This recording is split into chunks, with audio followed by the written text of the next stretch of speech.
kamu, negara Indonesia memiliki lebih dari 17.000 pulau yang dibatasi oleh lautan.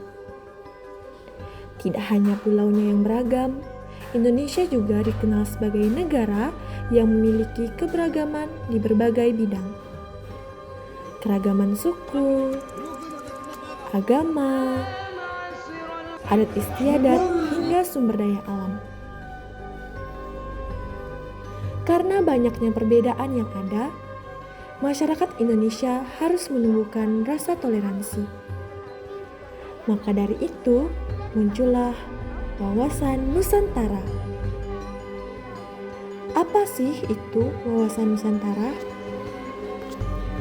Wawasan Nusantara adalah cara pandang bangsa Indonesia mengenai diri dan lingkungannya sebagai satu kesatuan utuh, meliputi bidang politik, ekonomi, sosial budaya, dan pertahanan keamanan yang berdasarkan Pancasila dan Undang-Undang Dasar 1945. Tujuannya tentu untuk mewujudkan persatuan nasional dan menjaga keutuhan wilayah NKRI dari Sabang sampai Merauke. Dari 17.000 pulau yang ada di Indonesia, Indonesia memiliki 5 pulau terbesar yang terbentang dari Sabang hingga Merauke. Yang pertama adalah Pulau Papua dengan luas daratan 785.753 km persegi. Yang kedua adalah Pulau Kalimantan dengan besar 743.330 km persegi. Pulau yang ketiga yaitu Pulau Sumatera dengan luas 473.481 km persegi. Yang keempat adalah Pulau Sulawesi dengan luas sekitar 174.600 hingga 180.680 km persegi. Dan di urutan terakhir adalah Pulau Jawa dengan kisaran luas 126.700 hingga 128.297 km persegi. Dengan karakteristik yang berbeda-beda, 5 pulau besar di Indonesia tersebut tentunya juga memiliki sumber daya alam yang berbeda-beda. Papua memiliki kekayaan sumber daya alam yang melimpah, menjadikannya benteng terakhir hutan hujan tropis Indonesia dengan potensi tinggi di sektor pertambangan, hasil hutan, pertanian, dan perikanan. Pulau Papua berbatasan langsung dengan Samudra Pasifik di utara, Laut Arafura di selatan, Kepulauan Maluku di barat, dan negara Papua Nugini di timur.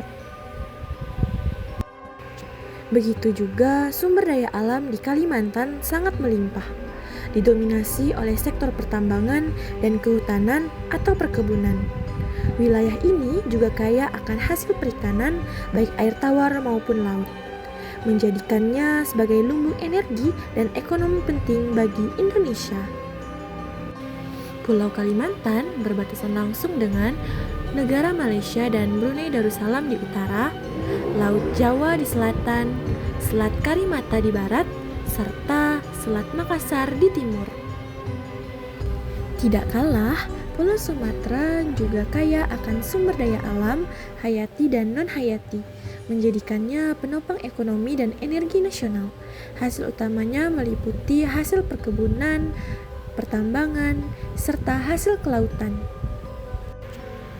Pulau Sumatera berbatasan dengan Teluk Benggala, Malaysia dan Singapura di utara, Selat Malaka di timur, Selat Sunda di selatan, serta Samudra Hindia di barat. Begitu pula di Pulau Sulawesi. Sulawesi memiliki potensi sumber daya alam yang melimpah dan beragam, menjadikannya salah satu pilar ekonomi Indonesia. Sektor unggulannya meliputi pertambangan seperti nikel terbesar, perkebunan seperti kakao, perikanan seperti rumput laut, serta kekayaan kehutanan dan pariwisata bahari. Pulau Sulawesi berbatasan dengan negara Filipina dan Laut Sulawesi di utara, Kepulauan NTB dan NTT, serta Flores di selatan, Kepulauan Maluku dan Laut Banda atau Maluku di timur, serta Pulau Kalimantan dan Makassar di barat. Yang terakhir adalah Pulau Jawa. Pulau Jawa kaya akan sumber daya alam, agraris, dan mineral, menjadikannya pusat pertanian utama di Indonesia. Selain itu, terdapat juga sektor perkebunan serta hasil tambang. Wilayah ini juga memiliki potensi kelautan dan kehutanan yang sangat tinggi. Pulau Jawa berbatasan langsung dengan Laut Jawa dan Kalimantan di utara, Samudra Hindia di selatan, Selat Sunda dan Sumatera di barat, serta Selat Bali dan Pulau Bali di timur.